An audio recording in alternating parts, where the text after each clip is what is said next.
Senyum mereka adalah bukti. Program Makan Bergizi Gratis hadir untuk masa depan Indonesia yang lebih sehat.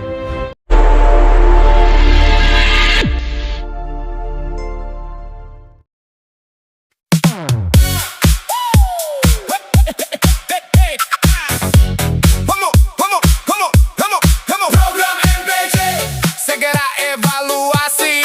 Program MBJ segera introspeksi. Program MBJ segera cari solusi. Program MBJ banyak masalah.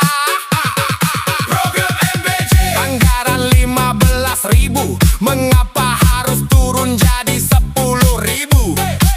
Mengapa anggaran 5.000 harus dipotong diberikan orang kaya untuk membuat dapur MBJ?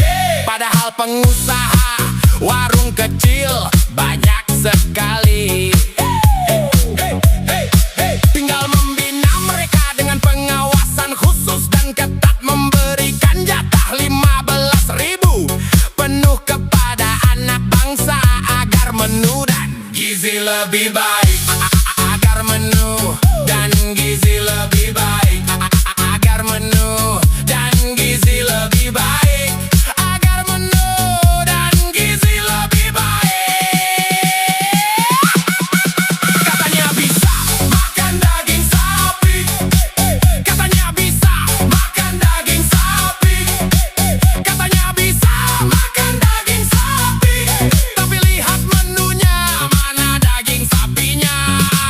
Berapa minggu sekali harus makan daging sapi? Kalau hanya 10.000, mana bisa makan daging sapi?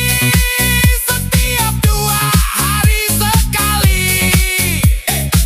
Mengapa harus kamu sunat 5.000 untuk para orang kaya yang sudah